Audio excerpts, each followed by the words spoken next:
প্ৰাচীন কালৰে পৰা বিভিন্ন ৰোগৰ নিৰাময়ৰ ক্ষেত্ৰত বিভিন্ন ধৰণৰ ঔষধি উদ্ভিদ পৰম্পৰাগতভাৱে ব্যৱহাৰ হৈ আহিছে। এই ঔষধি গুণেৰে সমৃদ্ধ উদ্ভিদসমূহ আয়ুৰ্বেদিক চিকিৎসাতো বিশেষভাৱে ব্যৱহাৰ কৰা হয়।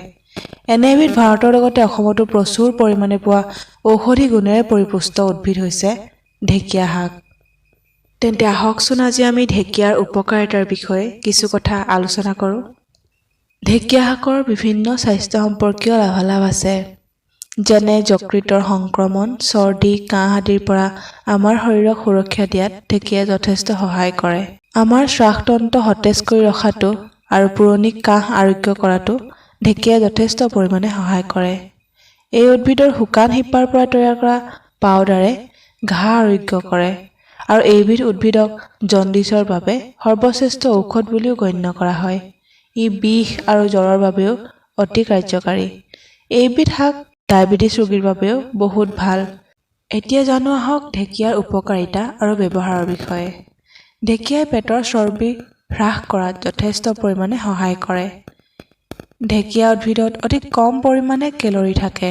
প্ৰতি 100 গ্ৰামত ঢেকীয়াত মাত্ৰ 34 কিলোকেলৰি থাকে।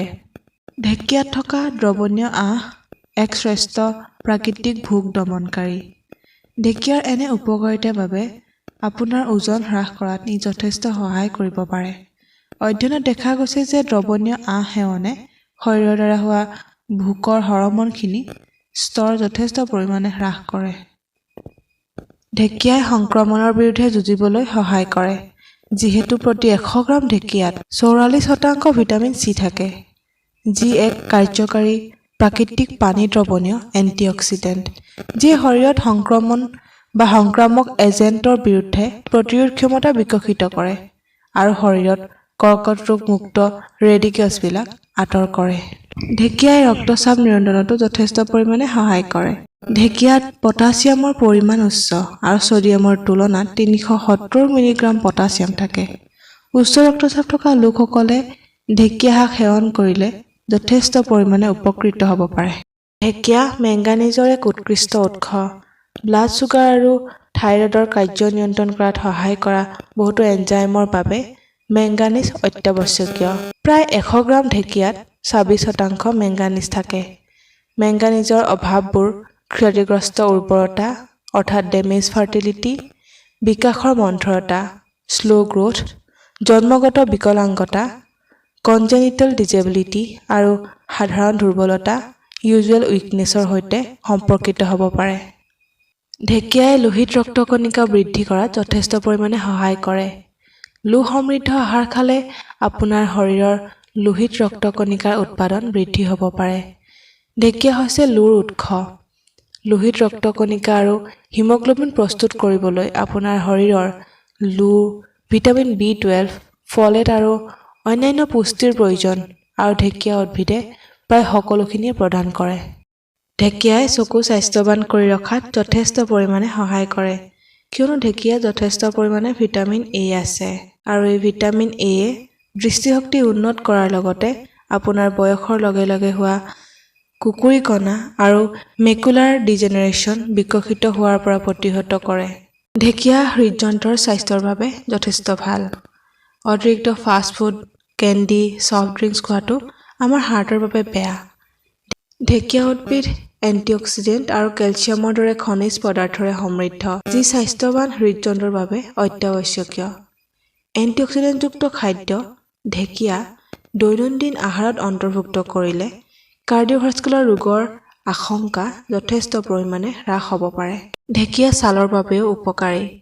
স্বাস্থ্যৱান ছালে আপোনাক সূৰ্যৰ ৰশ্মিৰ পৰা সুৰক্ষিত কৰে, বিশেষকৈ অতিবেঙুনীয়া পোহৰ, যিয়ে কোষবোৰৰ ক্ষতি কৰিব পাৰে। স্বাস্থ্যৱান ছালে সূৰ্যৰ সংস্পৰ্শলৈ আহিলে শৰীৰত ভিটামিন ডি প্ৰদান কৰে, আৰু বহুতো শাৰীৰিক প্ৰতিক্ৰিয়াৰ বাবে ভিটামিন ডি যথেষ্ট আৱশ্যকীয়। ঢেকীয়া হৈছে এণ্টিঅক্সিডেণ্টৰ এক উৎকৃষ্ট উৎস, যি ফ্ৰী ৰেডিকেলছৰ উৎপাদন সীমিত কৰি ছাল সুৰক্ষিত কৰে, যি ছালৰ কোষবোৰৰ ক্ষতিগ্ৰস্ত কৰিব পাৰে।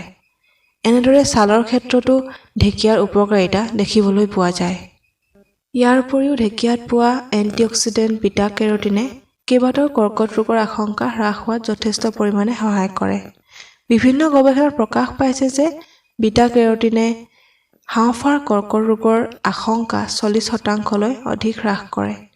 Vitamin B complex, vitamin C, beta carotene, potassium আৰু কেলছিয়ামে পাকস্থলীৰ আলচাৰ নিৰাময়ত যথেষ্ট পৰিমাণে সহায় কৰে।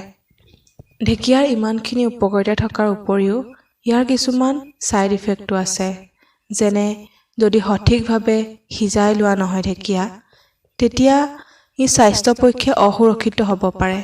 ইয়াৰ ফলত নজিয়া, বমিটিং বা পেটৰ বিষ বা ডায়েৰিয়া বা মূৰৰ বিষ হ'ব পাৰে, নতুবা গুৰুতৰ খাদ্য বিক্ৰিয়া অৰ্থাৎ ফুড পয়জনিঙো হ'ব পাৰে।